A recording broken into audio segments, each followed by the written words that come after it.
नमस्कार. आपण आज महाराष्ट्रातील हवामान अंदाज बघणार आहोत. आज तारीख 6 जानेवारी 2024. आजचं वातावरण जर बघितलं तर महाराष्ट्रातील बऱ्याच जिल्ह्यांमध्ये ढगाळ वातावरण राहील. आज जर बघितलं सांगली असेल, सातारा असेल, कोल्हापूर असेल, सोलापूर, छत्रपती संभाजीनगर जिल्ह्यातही ढगाळ वातावरण राहील. या ठिकाणी हलका ते मध्यम स्वरूपाचा पाऊसही पडू शकतो. इथे जर बघितलं जळगाव जिल्हा असेल, मलकापूर, बुलढाणा या जिल्ह्यातही हलका ते मध्यम स्वरूपाचा पाऊस पडू शकतो. कालही छत्रपती संभाजीनगर जिल्ह्यामध्ये रात्री मध्यम स्वरूपाचा पाऊस पडलेला आहे. जर बघितलं 7 तारखेचं वातावरण जर बघितलं, सांगली असेल, कोल्हापूर असेल, पुणे, बारामती, कराड, चिपळूण, कळंब, शिरूर, अहमदनगर या भागात ढगाळ वातावरण राहील. हलक्या स्वरूपाचा पाऊसही पडू शकतो.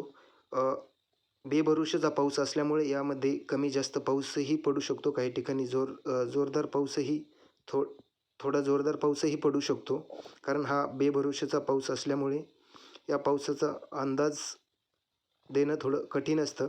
इथे जर बघितलं तर 8 जानेवारी 2024 सांगली रात्रीचं वातावरण बघतोय आपण. सांगली जिल्ह्यात मध्यम स्वरूपाचा पाऊस. सांगली असेल, पंढरपूर असेल, इकडे सोलापूर, अक्कलकोटच्याही भागात हलका ते मध्यम स्वरूपाचा पाऊस आपल्याला दिसतोय. 9 तारखेचं वातावरण जर बघितलं रात्री सोलापूर असेल, लातूर असेल, बारामती या भागातही मध्यम स्वरूपाचा पाऊस आपल्याला दिसतोय. इकडे बघितलं लातूर, बारामती, इकडे अहमदनगर जिल्ह्यातही मध्यम स्वरूपाचा पाऊस पडेल. पुणे जिल्ह्यातही हलका ते मध्यम स्वरूपाचा पाऊस असेल.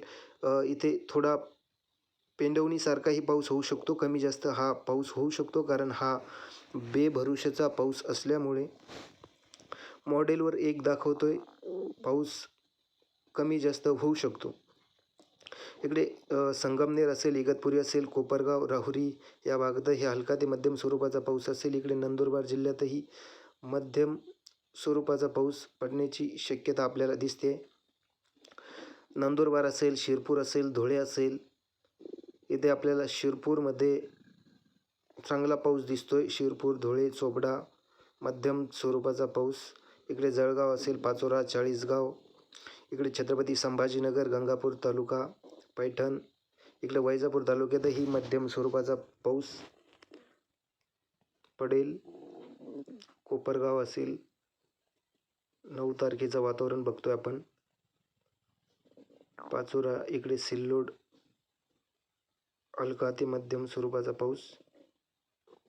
अहमदनगर जिल्ह्यातही आपल्याला मध्यम स्वरूपाचा पाऊस दिसतोय. पाथर्डी असेल, इकडे गेवराई, जालना जिल्ह्यातही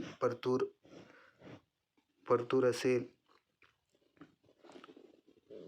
जिंतूर, जालना जिल्हा, बुलढाणा जिल्ह्यातही आपल्याला पाऊस दिसतोय. अकोला असेल, वाशिम असेल, अमरावती असेल, हलका ते मध्यम स्वरूपाचा पाऊस. अकोट, अचलपूर, अकोला जिल्हा या भागातही हलका ते मध्यम स्वरूपाचा पाऊस आपल्याला इकडे वर्ध्याचाही काही भागात हलक्या स्वरूपाचा पाऊस पडेल. इकडे जर बघितलं नागपूर जिल्हा असेल, हलक्या स्वरूपाचा पाऊस आपल्याला इथे दिसतोय. नागपूर असेल, गोंदियाचाही काही भागात हलक्या स्वरूपाचा भुरभुर पाऊस पडू शकतो.